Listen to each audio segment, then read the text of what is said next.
Hi guys, welcome back to my YouTube channel that is Swapna's tutorial. So ನೀವೇನೇ ನನ್ನ ಚಾನಲ್ಗೆ subscribe ಆಗಿಲ್ಲ ಅಂದರೆ ಪ್ಲೀಸ್ ಸಬ್ಸ್ಕ್ರೈಬ್ ಆಗಿ, ವೀಡಿಯೋಸ್ನ ಲೈಕ್ ಮಾಡಿ, ಶೇರ್ ಮಾಡಿ, ಹಾಗೆ ಕಮೆಂಟ್ ಮಾಡಿ. ಸೊ ಇವತ್ತು ನಾನು ಮಾಡ್ತಿರೋ ಸಬ್ಜೆಕ್ಟ್ ಯಾವುದು ಅಂದರೆ ಫೋರ್ತ್ ಸೆಮ್ BComನ ರಿಸರ್ಚ್ ಮೆಥಡಾಲಜಿ ಅನ್ನೋ ಒಂದು ಸಬ್ಜೆಕ್ಟ್ನ ಎಕ್ಸ್ಪ್ಲೈನ್ ಮಾಡ್ತಿದ್ದೀನಿ. ಸೊ ಇದರಲ್ಲಿ ಚಾಪ್ಟರ್ 3 ಬಂದುಬಿಟ್ಟು ರಿಸರ್ಚ್ ಡಿಸೈನ್ ಅಂತ ಹೇಳಿ ಈ ಒಂದು ಚಾಪ್ಟರ್ನ ಎಕ್ಸ್ಪ್ಲೈನ್ ಮಾಡ್ತಿದ್ದೀನಿ. ಸೊ ಆಲ್ರೆಡಿ ನಾನು ತುಂಬ ಚಾಪ್ಟರ್ಸ್ನ ಎಕ್ಸ್ಪ್ಲೈನ್ ಮಾಡಿ ಅಪ್ಲೋಡ್ ಮಾಡಿದ್ದೀನಿ. ಸೊ ಯಾರ್ಯಾರೆಲ್ಲ ಆ ವೀಡಿಯೋಸ್ನ ನೋಡಿಲ್ವೋ ಒಂದು ಸತಿ ಆ ವೀಡಿಯೋಸ್ನ ನೋಡ್ಕೊಂಡು ಬಂದು ಈ ಒಂದು ವೀಡಿಯೋನ ನೋಡಿ, ಬಿಕಾಸ್ ನಿಮಗೆ ಕಂಟಿನ್ಯೂಷನ್ ಅನ್ನೋದು ಪ್ರಾಪರಾಗಿ ಸಿಗುತ್ತೆ ಅನ್ನೋ ಒಂದು ರೀಸನಿಂದ. ಓಕೆನಾ? ಸೊ ಈ ಒಂದು ವಿಡಿಯೋದಲ್ಲಿ ನಾನು ಪ್ರೀವಿಯಸ್ ವಿಡಿಯೋದಲ್ಲಿ ನೀವು ನೋಡೋದಾದರೆ ಪ್ರಾಬಬಿಲಿಟಿ ಸ್ಯಾಂಪ್ಲಿಂಗು, ನಾನ್ ಪ್ರಾಬಬಿಲಿಟಿ ಸ್ಯಾಂಪ್ಲಿಂಗ್ ಬಗ್ಗೆ ಹೇಳಿದೆ. ಸೊ ಈ ಒಂದು ವಿಡಿಯೋದಲ್ಲಿ ಸ್ಯಾಂಪ್ಲಿಂಗ್ ಎರರು ಮತ್ತು ನಾನ್ ಸ್ಯಾಂಪ್ಲಿಂಗ್ ಎರರ್ಸ್ ಬಗ್ಗೆ ನೋಡ್ತಾ ಹೋಗೋಣ. ಓಕೆನಾ? ಏನಿದು ಸ್ಯಾಂಪ್ಲಿಂಗ್ ಎರರು, ಯಾವ ರೀತಿ ಸ್ಯಾಂಪ್ಲಿಂಗ್ ಎರರ್ ಅನ್ನೋದು ಕಾಸ್ ಆಗುತ್ತೆ, ಯಾವ ರೀತಿ ಅದನ್ನು ರೆಡ್ಯೂಸ್ ಮಾಡಬೇಕು ಅನ್ನೋದನ್ನೆಲ್ಲ ಇದರಲ್ಲಿ ನೋಡ್ತಾ ಹೋಗೋಣ. ಓಕೆನಾ?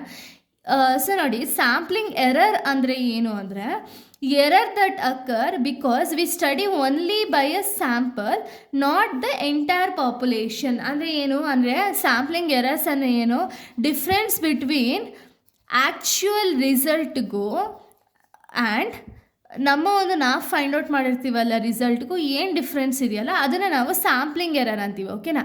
ಈ ಸ್ಯಾಂಪ್ಲಿಂಗ್ ಎರರ್ ಯಾಕೆ ಕಾಸ್ ಆಗುತ್ತೆ, ಫಸ್ಟ್ ಆಫ್ ಆಲ್ ಈ ಸ್ಯಾಂಪ್ಲಿಂಗ್ ಎರರ್ ಯಾಕೆ ಅಕ್ಕರ್ ಆಗುತ್ತೆ ಅಂದರೆ, ಈಗ ನಿಮಗೆ ಗೊತ್ತಿರೋ ಹಾಗೆ ಸ್ಯಾಂಪಲ್ ಬಂದುಬಿಟ್ಟು ನಾವು ದೊಡ್ಡ ಗ್ರೂಪಲ್ಲಿ ಸ್ವಲ್ಪ ಜನನ ಮಾತ್ರ, ಅಂದರೆ ಸ್ಮಾಲ್ ಅಮೌಂಟ್ನ ಮಾತ್ರ ಒಂದು ರಿಸರ್ಚ್ಗೆ ಸ್ಯಾಂಪಲ್ ಅನ್ನೋದನ್ನ ತೊಗೊಳ್ತೀವಿ ಅಲ್ವಾ? ಸೊ ಇವಾಗ ಸ್ಮಾಲ್ ಅಮೌಂಟ್ ತೊಗೊಂಡಾಗ ಏನಾಗುತ್ತೆ, ಅಲ್ಲಿ ನಾವು ಎಂಟೈರ್ ಪಾಪ್ಯುಲೇಷನ್ನ ನಾವು ಕನ್ಸಿಡರ್ ಮಾಡಲ್ಲ, ಬರೀ ಸ್ಮಾಲ್ ಪಾಪ್ಯುಲೇಷನ್ನ ಮಾತ್ರ ಕನ್ಸಿಡರ್ ಮಾಡ್ತೀವಿ ಅಲ್ವಾ?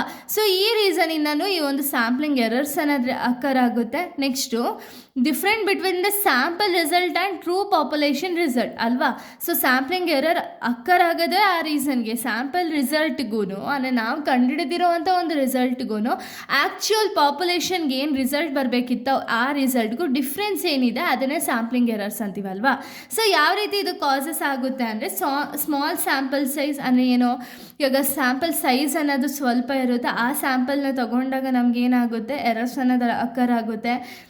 ಸೊ ನೆಕ್ಸ್ಟು ಇಂಪ್ರೂವ್ ಮಾಡ್ಕೋಬೇಕಾಗುತ್ತೆ. ಅಂದರೆ ಇವಾಗ ಒಂದು ಇಂಪ್ರಾಪರ್ ಇತ್ತು ಅಂದ್ಕೊಳ್ಳಿ, ಇವಾಗ ನಾವು ಏನು ರೆಸ್ಪಾಂಡೆಂಟ್ಸ್ದು ಇನ್ಫಾರ್ಮೇಷನ್ ಕಲೆಕ್ಟ್ ಮಾಡ್ಕೊಂಡಿರ್ತೀವಲ್ಲ, ಆ ಇನ್ಫಾರ್ಮೇಷನು ಅಕಸ್ಮಾತ್ ಅವ್ರೇನಾದ್ರು ತಪ್ಪು ಕೊಟ್ಟಿದ್ರು ಅಂದರೆ, ಅಥವಾ ಫಾಲ್ಸ್ ಇನ್ಫಾರ್ಮೇಷನ್ ಅವ್ರು ಏನಾದ್ರು ಪ್ರೊವೈಡ್ ಮಾಡಿದ್ರು ಅಂದರೆ ಅವಾಗ ಏನಾಗುತ್ತೆ, ಎರರ್ಸ್ ಅನ್ನೋದು ಅಕ್ಕರ್ ಆಗುತ್ತೆ ಅಲ್ವಾ? ಈ ರೀತಿ ಸ್ಯಾಂಪ್ಲಿಂಗ್ ಎರರ್ಸ್ ಅನ್ನೋದು ಅಕ್ಕರ್ ಆಗ್ತಾ ಹೋಗುತ್ತೆ. ಓಕೆನಾ?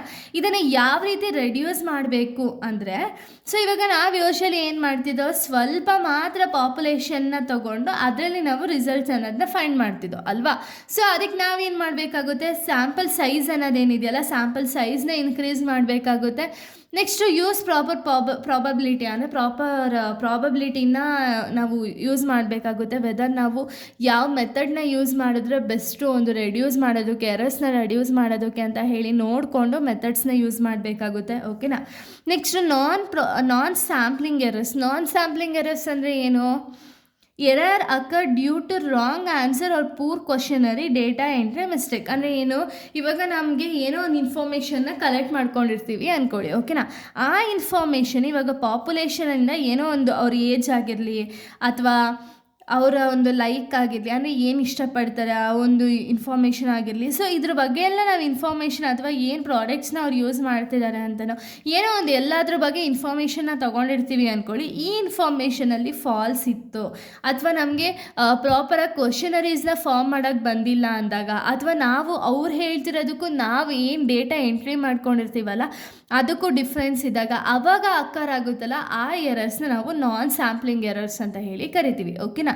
ಅಕ್ಕರ್ ಇನ್ ಬೋತ್ ಸ್ಯಾಂಪಲ್ ಆ್ಯಂಡ್ ಸೆನ್ಸಸಲ್ಲೂ ಅಕ್ಕರ್ ಆಗುತ್ತೆ ಆ್ಯಂಡ್ ಸ್ಯಾಂಪ್ಲಿಂಗಲ್ಲೂ ಕೂಡ ಈ ಒಂದು ನಾನ್ ಸ್ಯಾಂಪ್ಲಿಂಗ್ ಎರರ್ಸ್ ಅನ್ನೋದು ಅಕ್ಕರ್ ಆಗ್ತಾ ಹೋಗುತ್ತೆ. ಓಕೆನಾ?